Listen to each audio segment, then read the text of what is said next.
Hello everyone, this is Priya. Welcome back to our channel commerce world tutorial. मैंने start किया है 12th standard economics chapter number 9 money market and capital market. उसके बाद मैं आज important question start कर रही हूँ मैं functions of commercial bank. Commercial banks क्या होते हैं? कॉमर्शियल बैंक का मेन काम होता है कि वो डिपॉजिट को एक्सेप्ट करे और लोन दे। मेन काम उनका, मेन फंक्शन, प्राइमरी फंक्शन उनका यही होता है। उसका सेकेंडरी फंक्शन में बहुत सारे फंक्शंस प्रोवाइड करते हैं। तो फंक्शंस ऑफ कॉमर्शियल बैंक्स में फर्स्ट आता है एक्सेप्टिंग ऑफ डिपॉजिट्स, यानी एक्सेप्ट करते हैं डिपॉजिट्स। किससे? पब्लिक से। Deposits constitute the main source of funds for commercial banks. Saving leads to creation of deposits. जो मेन फंक्शन है कॉमर्शियल बैंक का वो क्या है? डिपॉजिट्स करना, लोगों की सेविंग को इकट्ठा करना, डिपॉजिट्स करना। क्योंकि सेविंग्स होगा तभी वो डिपॉजिट्स कर पाएंगे। उसके बाद डिपॉजिट्स को दो पार्ट में डिवाइड किया गया है, time deposits and demand deposit. Time deposits and demand deposits. अब डिमांड डिपॉजिट्स क्या होता है? डिमांड डिपॉजिट्स का मतलब होता है कि जब कंज्यूमर को रिक्वायरमेंट हो, उनकी डिमांड हो, तब उनको उनका डिपॉजिट्स, उनका सेविंग रिटर्न देना पड़ता है। तो वो भी दो पार्ट में है, current account and saving account.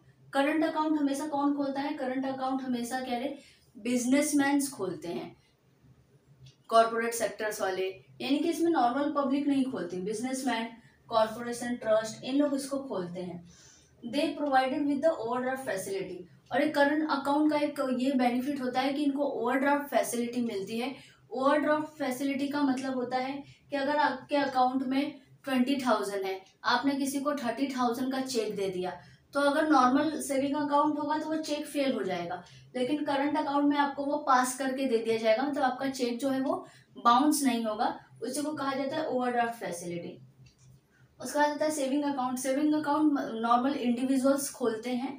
Saving account operated by large number of people, small income group, large number of people, ये लोग खोलते हैं। वो wish to save a part of their income with the bank. यानी कि वो लोग क्यों ऐसा करते हैं? ताकि वो अपना कुछ ना कुछ पार्ट बैंक के पास जमा कर सके, सेव कर सके।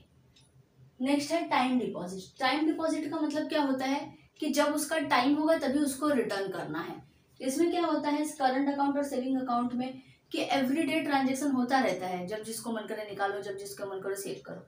लेकिन इसमें एक टाइम पे डिपॉजिट्स होता है और एक टाइम पे ही उसको निकाला जाता है। इसमें फर्स्ट है रिकरिंग डिपॉजिट। रिकरिंग डिपॉजिट्स का मतलब होता है कि कुछ ऐसे अमाउंट जो हमें हर एक महीने पे, एक एक महीने का होता है, हर एक महीने के लिए महीने में डिपॉजिट करना पड़ता है। जैसे कि महीने में मैं 1,000 रुपया, 500, 1,000, इस तरीके से स्टार्टिंग होता है, आगे तक जितनी जिसकी कैपेबिलिटी हो।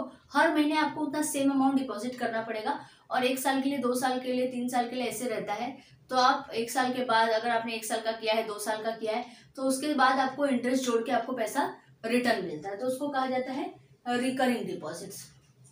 It refers to deposits wherein customer deposits fixed amount at the regular intervals for a specified period of time. यानी जो टाइम पीरियड फिक्स हुआ है 1 साल का, 2 साल का, उसमें एक रेगुलर इंटरवल्स, यानी कि हर एक इंटरवल्स पे, हर एक मंथली आपको उतना अमाउंट, एक फिक्स अमाउंट जमा करना है।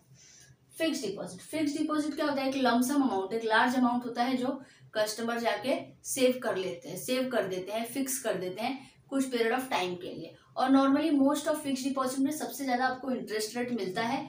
और अगर आप पहले निकाल लेते हो, मान लो आपने 2 साल के लिए फिक्स किया, और अगर आप पहले, आपको कोई इमरजेंसी पड़ा, आपने डिपॉजिट तोड़ दिया, तो उसमें से कुछ डिडक्ट होकर आपको रिटर्न मिलता है। It refers to the lump sum amount of deposited by customer for specified period of time. It carry high rate of interest. सबसे ज्यादा इंटरेस्ट हमें फिक्स डिपॉजिट पे ही मिलता है। नेक्स्ट वन है प्रोवाइडिंग लोन्स एंड एडवांसेस। अब ये डिपॉजिट एक्सेप्ट करते हैं, मेन फंक्शन इनका डिपॉजिट एक्सेप्ट करना, और दूसरा providing loans and advances. Loans and advances देते हैं। Commercial banks mobilise saving and lend this funds to institution individuals for various purpose.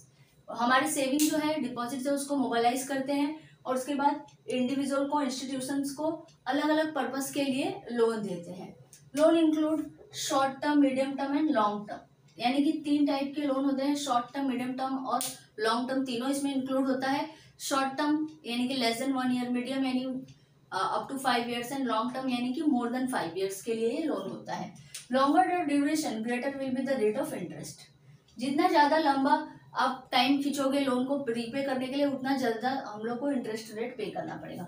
Beside this banks also provide cash credit, overdraft facility, discount, bills of exchange etcetera. इन सब के अलावा bank क्या करती है, cash credit का facility हमें देती है, ओवरड्राफ्ट फैसिलिटी दोस्तों मैंने आपको बताया भी यहाँ पे कि ओवरड्राफ्ट फैसिलिटी क्या होती है, और bills of exchange. Bills of exchange यानी कि बिल्स हमारे पास रहता है जो हमें किसी पार्टी ने दिया रहता है कि कुछ टाइम के बाद उनको पेमेंट किया जाएगा, लेकिन अगर ज़रूरत पड़ जाती है तो ये बिल्स क्या होता है, बैंक के पास दिया जाता है, बैंक आपको पैसा दे देती है, फिर उसके बाद आप थर्ड पार्टी से, फिर बैंक थर्ड पार्टी से अपना पैसा जो है वो कवर करती है। उसके बाद एंसिलरी फंक्शन, एंसिलरी का मतलब होता है हेल्पफुल, और भी क्या क्या फंक्शन प्रोवाइड करती है और भी क्या क्या हेल्प करती है बैंक हमें।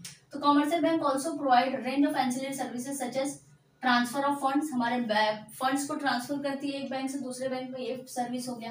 तो collection of money, money collect करना हमारे बिहाफ में, making periodical payments on behalf of customers, foreign exchange, locker etcetera. ऐसे बहुत सारे और भी बहुत सारे सर्विसेज हैं, लॉकर फैसिलिटी, फॉरेन एक्सचेंज करके देना, पीरियोडिकल पेमेंट्स यानी जो हमारा मंथली EMI वगैरह जाता है, लाइट बिल भरना, ये सब काम कौन करता है, बैंक करते हैं। तो बहुत सारे ऐसी फैसिलिटीज हैं जो बैंक हमें प्रोवाइड करती है। And last one, credit creation. Credit creation यानी कि क्रेडिट क्रिएट करती है। It is important function of commercial banks. Commercial banks are creator of credit, credit create करते हैं। Demand and time deposits are the primary deposits of the bank. After meeting the reserve requirements out of net demand the balance amount is used for giving loans. यानी कि इसमें credit creation का मतलब कि credit create करती है, मतलब bank क्या करती है कि टाइम और डिमांड डिपॉजिट्स, जो डिपॉजिट्स होता है वो प्राइमरी डिपॉजिट्स है, उसमें से कुछ परसेंटेज उनको रिजर्व के लिए निकालना पड़ता है, RBI के पास जमा करना पड़ता है कैश रिजर्व रेशो के रूप में। वो निकालने के बाद जो बचता है उसको क्या करते हैं, लोन देने के लिए यूज करते हैं, यानी लोगों को लोन देते हैं, यानी क्रेडिट क्रिएट करते हैं। तो यहाँ पे आपका ये पूरा फिनिश हुआ है functions of commercial bank. I hope कि आपको समझ में आया होगा तो लाइक, सब्सक्राइब, शेयर करना ना भूलना। Thank you.